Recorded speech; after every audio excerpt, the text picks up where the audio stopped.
Welcome back to the Scandi Shift, the podcast where two expat moms talk honestly about surviving, thriving, and building a happy life in Denmark. I'm Selena. And I'm Meg. Today we're talking expectations versus realities. Just focused on things we miss and maybe don't miss after moving to Denmark. It's kind of obvious, when you move anywhere new, you're going to miss things from your old life. And when you move to another country, it's probably amplified easily 10 times over, right? Yes, of course.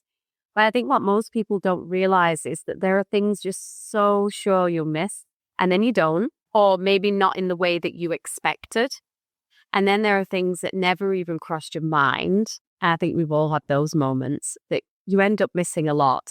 Yeah, that makes so much sense. Before we moved, I definitely had a mental list of things I thought would be really hard to leave behind, like obvious things, friends, being in the same country as my family even. Though we did live on opposite sides of a very large country. So it's not like we're just like down the street from each other. Down the road. Yeah, down the road. And honestly, overall, just like my life in San Francisco, I knew there'd be parts of it that I would miss. But what's been interesting is after being here for a little over a year, there have been some real surprises for me. And I'm curious, given that you've been here a lot longer than me, has that changed over time for you? Did you have things that you like surprisingly you missed? And then you're like, now it's like 8 years down the road, 9 years down the road. And I actually missed this. So I didn't miss it before. Yeah. So I didn't, of course, I don't think it's like going into a relationship and hoping for divorce. It's like, but I didn't go in Prenup, Denmark. I'd like a prenup. But I definitely did not come into this thinking about what I'd miss. I had never lived in another country before, so it just felt like a big adventure. Yeah. And we were moving to start a family, so I was, focused on the future and not really what I was leaving behind. But I do think that there's a real difference between moving different cities and then moving countries, right? I didn't live close to my family when I left. I lived in London. A lot of them lived in Wales. Some lived in Wales, some lived in the north of England. So it's not same to you. Yeah. Wasn't exactly round the corner. But once you're in another country, and especially with kids, I think that distance feels very different psychologically, right? Yeah. I didn't expect missing my family to be as hard as it can be sometimes. And like I mentioned, once you have kids, I feel like everything just changes. Yeah. And then you realize how much you normally rely on family, and it's just the small ways, right? And that just isn't happening in the same way anymore. And I've been pretty close to my family, particularly like my parents, my sister, and then all my sister's kids. They have 4 kids, and I love them all dearly. Oh, I love big families. And I also think that I still really miss London. I think it's romanticizing sometimes because I lived in London without kids, but I had a fantastic time there. And I know I've mentioned that on previous episodes too. But there's no way I would move back there. I think it's highly unlikely at this point with 3 kids because the whole raising kids there is expensive. It's super intense on the work life. Yeah.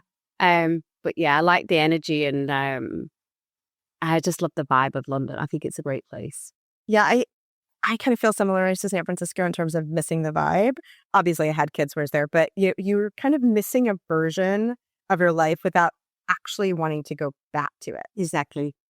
So I think that happens after kids sometimes, even when you haven't moved. Missing a version of your old life or your old you.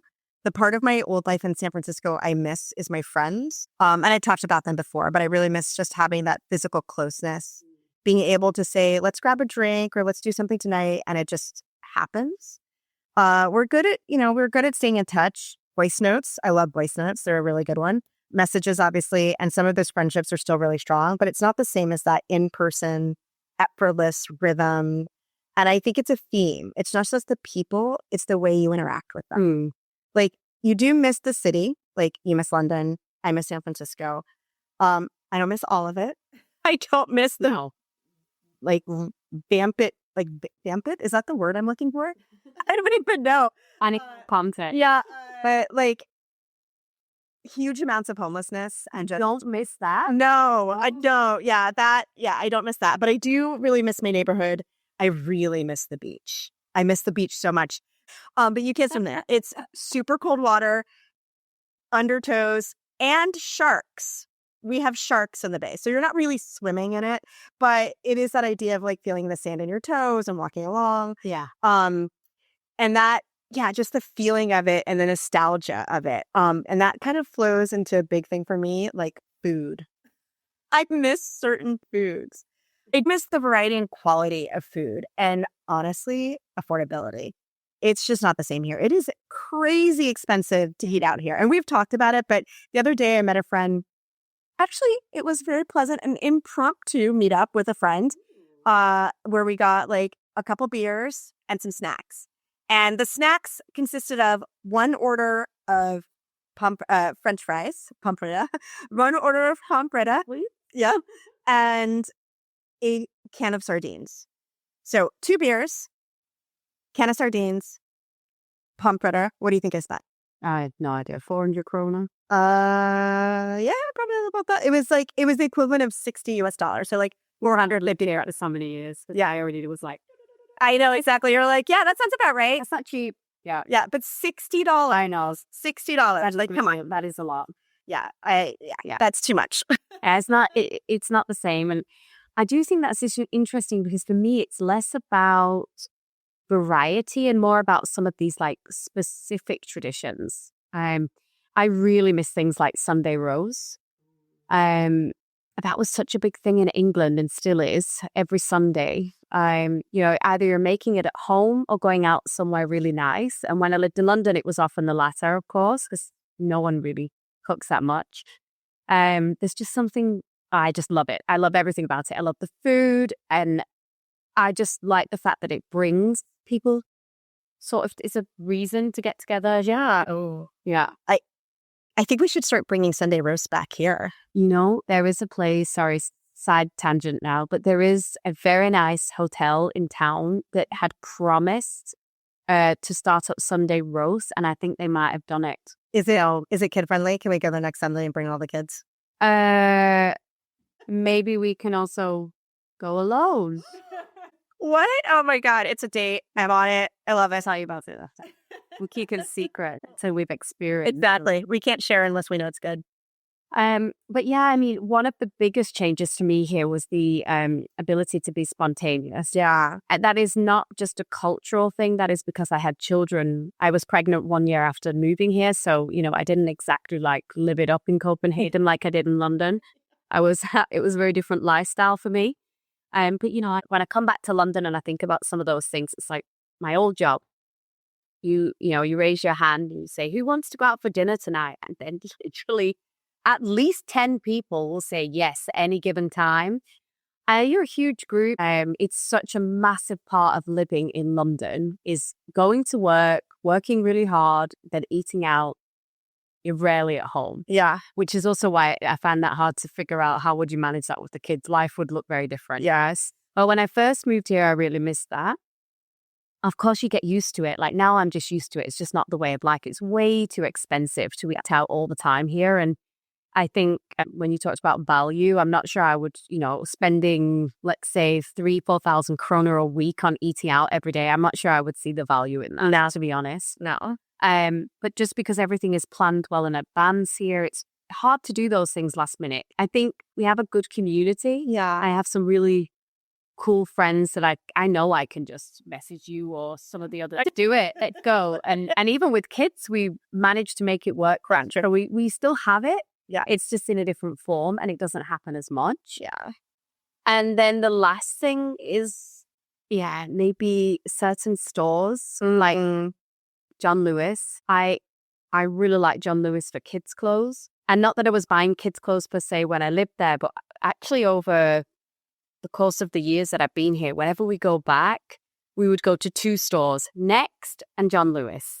And everyone who's English listening to this is like, Wait, Next, N-E-X-T? Yeah, it's a British store.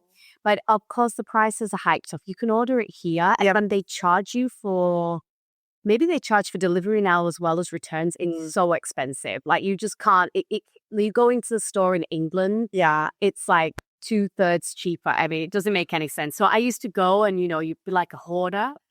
Come on, put everything as much as you can in, trying to keep the cost down with 3 kids. And of course, inflation's changed that now. So I'm also reminiscing about something that doesn't necessarily exist right now either. Yeah. But it's just been far from that. And I guess, again, over time, you just adapt and it starts to matter less. Yeah. And I also I think to say I miss is probably strong. Now I'm very much adjusted to life here. So it could be like you still have the nostalgia. Yeah, I do. Yeah. Yeah. But I guess the adjustment piece is real. It feels essential before you move. Just isn't essential after a while, either from lifestyle changes or you get used to something, or honestly, even the fashion that you loved there is different here. So it doesn't really work. Yeah. I will say one thing I thought I would miss more, and I was surprising to me that I didn't, my car. Okay. So those who know me from my San Francisco days, I loved my car. That baby, I bought that car myself. I'm going to say it. It was an Audi Q5. I bought it new, my own money, no hubby money, me working my butt off. I bought that car. I put everything in it I wanted. I loved that car. And then, of course, I had a baby, and all of a sudden, my pristine car that I didn't even ask my mom. I wouldn't even let her have more than water in that car. And then all of a sudden, I had a baby, and I turn around, and it was like Cheerios everywhere. They were like dirt. I'm like, how'd the sand get in here? We weren't even in the sandy area, like that kind of stuff. But going back to it, I did think, I miss it a lot. And yeah, I don't. For me, I don't. I really enjoy having a bike culture here. I do miss an access to a car, right? We'll do that hourly or daily rental when we need to go up north or go to a family out further than Los Kilo or something like that. And it is a little bit more of logistics and planning versus just jumping in. But on the daily, I find it really freeing just to jump on my bike. And I feel like I sneak in exercise that way. I also tell myself that I don't have to go to the gym because look, I'm riding my bike. But yeah, and then the cargo bike is perfect when I've got the little one, the dog, the groceries, all of that. So yeah, I thought I was gonna miss it a lot more. And the same thing, Target and Amazon. Okay, so Selena and I debate on this. I say Amazon does not exist here, and she says it does, but it is not. It's not Amazon DK. It's Amazon Germany. Oh, it's Amazon.de, yeah. Right. It's And the German. .se. There's also the Swedish one. Oh, I haven't been on the Swedish one. Oh, okay. All right. Although the German one is better. Yeah. Sorry, Sweden. Yeah. But there is no Danish Amazon. So everybody, I think people here previously probably would have ordered a lot from the UK one because the UK market is so much bigger. Yeah. And we have basically the US model of huge convenience. You order same day, you can have it delivered within 2 hours because their infrastructure is already there. Can you imagine Post Nord? Sorry, I'm just going to dish on this this company drives me crazy. And I'm sure we've all got hell stories. They never deliver when they say they will. They say that they press the bell and you're not home when you're there all day. They don't deliver to the most convenient shop for you to pick it up, which for me is right across the road. So imagine Post Nord getting, same day. We need champagne and flowers delivering within 2 hours. Yeah, good luck. That's why it doesn't exist here. That's true. Yeah, you're right. I order Nopa, my dog's food. I order it from online, not from Amazon, but just a local online shop like Zoo Plus, and it takes them a week to get it. I'm is this dog food being milled, created, and then slapped onto a horse-drawn carriage to get to me? There's no way in God's green earth, in a country this small, it should take a week to get dog food to me. And poor Nopa, I constantly forget. Poor guy. Yeah, but that's one thing, convenient. I get what it's the convenience of those things, isn't it? And also the UK, sorry, just to finish, can't do that anymore because you get slapped with all the tax, the income, the customs duty. Yeah, everything's more expensive from the UK now, so it's not worth it. Thanks, Brexit. Yeah, another thank you, Brexit. But what about you? What is something that didn't even cross your mind about missing that you do miss now? Yeah, aside, the big one was family, right, that I mentioned at the beginning. And sorry, I just need to caveat this. It's because I've always lived away. Yeah. So I'm used to not being close in proximity to my family. It's not because I don't like my family. I just would like to get that out there. I love my family. But when I moved here, having kids was a big trigger. Yeah. And I think that happens for a lot of people, right? So that was the big one. And I miss them more and more. That's the funny thing. It's just getting worse. I've also had more kids, so maybe that's what, I don't know. Some of the things that didn't even cross my mind, I didn't even think about it, but it's like, I really miss Yorkshire tea. Ooh. Coffee here, I have to say, is amazing. I am just in awe of the level of coffee here. It's just fantastic. But tea, Danes, stick in your lane. You stay in your lane. Tea is not where you excel. Coffee, yes. Tea, leave it to the the other parts of the world. No, I will say you introduced me to Yorkshire tea, and okay, there is a reason you miss it. It's insanely good. I have a bag. I have like several bags out, including the ones you got me, and it's like having a warm hug. Coffee is like a jolt awake. It's like someone, hey, wake up. Yorkshire tea is like a warm, loving hug. And we always talk about builder's tea, that I still drink it in the same way. Builder's tea. It's a very, very English way of drinking it, but it's really, really strong. You can add a lot of milk. It's just so great. Yeah. I think the other thing that you don't think about until you're here, and I know this is not going to be a surprise, and I'm definitely not dissing on the Danes because I love Danes, but there is a certain type of warmth that you get from England. Yeah. That it just isn't the same here. And especially from the north of England, I guess it's small talk, but people are actually like generally interested. Yeah. So, like we had the thing where we will say, oh, hi, how are you doing? It's a hello, but you can also expand. It's not weird for someone to then give you a more specific answer. And we're fine with that too. I think here it's always catches people off guard, especially if you ask a Dane and then they go really into like, oh, and, I couldn't get a doctor's appointment and, and you're like, okay, it's like 5-minute conversation. But I feel like maybe it's the pace of life is different. There's more time for that. It's more a thing that's just the way we are. Yeah. It's a cultural thing. And I will just say, because we traveled together, we went to Centre Parks back in February for the winter break. Yes, yeah. Which was so much fun. You got to experience that firsthand because this is like in the Lake District, north of the north, like you're getting so close to Scotland at this point. What did you think when I say that? Can you understand now? Absolutely. Everyone is really genuinely friendly. And you can see they're not putting it on. They're a little bit open and excited and want to hear about you. And yeah, they have good humor. They have really good humor. They poke fun at you a little bit, but it's very obvious that they're poking fun. Yes.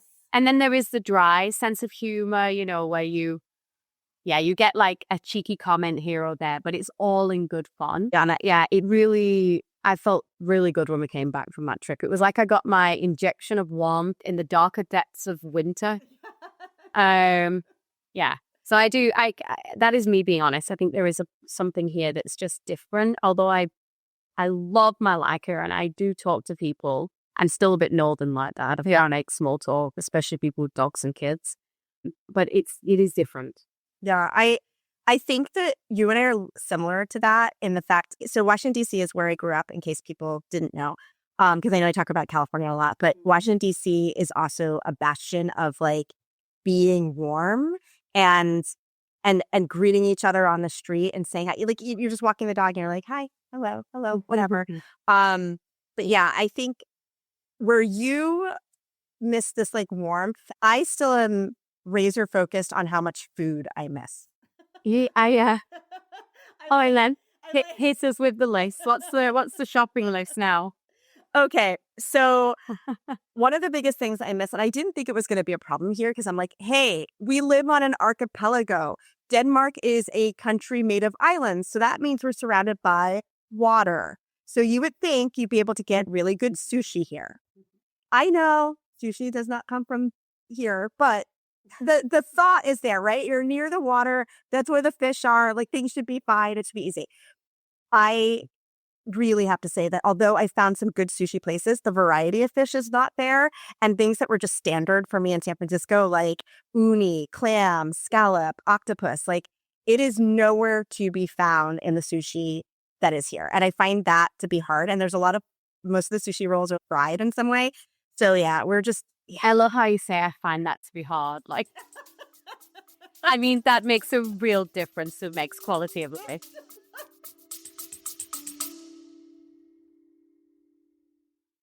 Before we jump back in, I want to tell you about something Selena and I have just launched.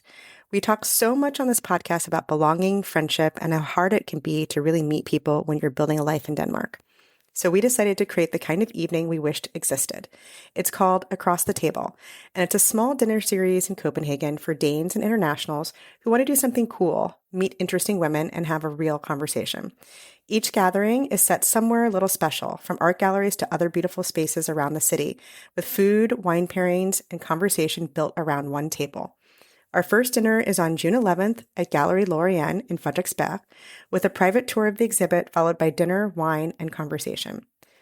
No awkward networking, no forced small talk, just art, food, wine, and the kind of evening where you actually get to know people. There are only 10 spots, so if this sounds like your kind of night, you can find more information and the link to our tickets on our website, thescandishift.com. We'd love to have you across the table. I will say it does, because I love sushi. And when I think about it, I'm like, oh, let's go for sushi. And then I always have this sense of like, I'm just going to get disappointed because I'll like it for a little bit and then I won't get the variety. Okay. The other thing, and this one's a big one, and I feel it brings me a little bit more down to earth. Okay. Peanut butter. And don't tell me we've got peanut butter here. Yes, technically we have peanut butter here, but there is nothing like Trader Joe's crunchy, salty peanut butter. But what is so good about that? I don't understand. Why is it so different? Okay, well, one, there's no sugar added. It's fully natural, and it's no palm oils added. So it's just literally peanuts that have been crushed and then put into a jar. I feel like my husband he would have a big view on this. He's definitely going to be like, you can absolutely get that peanut butter. No, not Trader Joe's, but something similar. Yeah, but then there's something that maybe it's the variety of peanut. I'm not a peanut expert, but I will say that the variety of peanut is a little different too, because yes, I have found peanut butters that are okay, but they're like, I don't know, viscosity is off, if that's the right word. Yeah. It's okay. It's okay. You could be like, do you want a Birkin or do you want 10 jars of Trader Joe's peanut butter? I'm going to tell you, I'm going to go for the peanut butter. I really will. I will get more pleasure from that peanut butter than I will that Birkin. Now, to the point where I give my son the Danish peanut butter and I keep the Trader Joe's to myself. That's fair enough. Then you're conditioning him to love something that is readily available and not this mystical thing that you're always looking for. All right. So I think it is time now to move to a positive side. Yeah. Okay. Sorry if this just felt like a general rant and dump of everything that we're not happy with. That is not what is intended here. No. But it's good to get it out. It feels good to get it out. But there are a lot of things here, I have to say, that are better than I personally expected. I agree. I agree 100%. I think the big ones are like, especially around the kids, the infrastructure, the support is really strong. It's cheaper. Quality of life is higher. Yeah. Quality of food here is very high, much more organic choice than in the UK. So they may not have the octopus sushi readily available, but it's generally the quality of food in just like a Rama or a Nectar is significantly higher than and the organic food is readily available, but also relatively the same price as the other things. So in the States, you have a lot of organic food, but it's significantly more expensive. Here, it's the same price, basically. Exactly. And the last thing is I have got a really good network of friends here through mom groups, social circles, random coffee shop meets, ice cream places. You game it, I've done it. And I do really miss all of my friends. I didn't really say it earlier because it's like an obvious thing for me. Yeah, of course I do miss all of my friends, but I feel like we're really good at keeping in touch and making the effort, even though it's been many years and there's huge distances. It's not just London, it's New Zealand now. You know, of course I will forever miss, I would love to hang around and see them more. But I do have a really good network here now, which has helped with that. And I'm almost 9 years in. So, you know, you kind of move through phases in life, and I'm in my Danish. It's very much my Danish things now. And the coffee I also mentioned, it spoiled me for life living here with coffee. Yeah. What about you? I guess so. My upside is really a weird one, I think. And it's because, so we talk a lot about the frustrations of being in a country where you are not fluent in the local language. Yeah. But there is an upside to that. And I realized that, yes, although it's frustrating when I want to get my point across sometimes, the upside is like there's a lot less noise in my head, right? So I'm walking down the street or I'm doing my shopping, or I'm doing another thing, and everyone around me just sounds like white noise. But a little harsher because it's in Danish. Yeah. The Danish version of white noise. But unless I'm focusing on listening to you, you're just in the background. I don't understand what you're saying. I'm not hearing you. You could be having an argument or like telling the deepest, darkest secrets. You should stand next to me because I am not listening. Like noise cancelling. Exactly. Noise cancelling. Oh, white noise. Yes, exactly. The white noise all around. And it's oddly calming because you don't have everybody else's stuff in your head. You can just think about your own things. You can concentrate on your own world. Although when you do want to be nosy, you could just, like get in there. Exactly. So it is the balance of peaceful, right? And sometimes frustrating when I can't get a point across, but most of the time it's peaceful. It's the best thing in the world. Yeah, that's true. I would say it's a bit of a mixed bag also when I think about the seasons. You know, we did a whole winter thing, 8 months of winter, tongue-in-cheek kind of thing. And it is true. But my God, is the summer nice. Yeah. And actually living in London, I never really got the water summers. Same, of course, we travel and you get the beach and harbour life. But harbour life here, even now, the sun's just coming out, right? Yeah. Everybody's like shorts, t-shirt, outside cafes, hiring boats. It's like, because you know it's not going to last. Yeah. Right? You got to make the most of it. And that's why I think it brings a good energy, because the summer is a bit up and down. But when it's really nice, people go all out because it doesn't last. It's a bit like you got to live your best summer life every day that there's sunshine. Yeah. Because if you don't, you're going to miss it. But yeah, that's probably another one. Yummy. I mean, yeah. The other day it was started getting warm and you could feel the energy. People are friendly. They're almost getting a northern UK friendliness about them. Yeah. Small talk going on left and right. People are laughing and everyone is in a good mood. So yeah, I agree. I think what's interesting listening to both of us is that how different the actual things are that we miss versus what we thought we'd miss. And then the feeling underneath them is kind of the same. When you zoom out a bit, it actually feels like it's less about the things themselves necessarily. And well, not for me. The peanut butter is about the peanut butter. I really just miss that. And the struggle is real. Yeah, same for the tea for me. Fair enough. But seriously, in many cases, it feels a little more like we miss the context of those things that we lived in. Like the version, the routines, the shorthand, those lives that we lived where everything felt easy without you noticing it. And you kind of didn't realize the things that would be, when something small is missing, how it could hit harder at sometimes. And sometimes it just makes you, thankful for what you had and also thankful for what you have now. Things that you didn't know that you were missing. And now you're like, you know what? My life here is better in these other things, even if I can't get my damn sushi. Exactly. And it's not really about the item or the sushi or the place. Or I think it's that there's another version that was built around it. Yeah. Like I said, it's a phase. It is. Yeah, exactly. At the beginning, it's very headline, big things, big feelings, and then it all shifts. It's more specific, and then it just goes away. You find your new rhythm. Yeah, and I think it doesn't really resolve. It just sort of changes shape, and you just have a different outlook in life, right? Sometimes it's stronger, sometimes it fades away, but it's kind of always there, just in a different way. It's okay to miss something, even deeply at times. without really wanting to go back to it, right? Like, it's a bit like having an ex-boyfriend. It's a good way to put it, because you can look back, you can appreciate what it was, and you might even miss parts of it. But you also know there's a reason why you're not together. And both of those things can definitely exist at the same time. Oh, 100%. Well, I mean, how do they say about getting over a boyfriend? No, before I get into something like that, it's totally inappropriate adage about getting over a place. But yeah, we should wrap this one up. Yeah, so thank you so much. We'd love to hear more about what you thought you'd miss, because that would be really fun to read out some of them versus what you actually miss. And you can email us, as always, at thescandishift@gmail.com or just DM us on Instagram. Tack for a day. Tap for a day.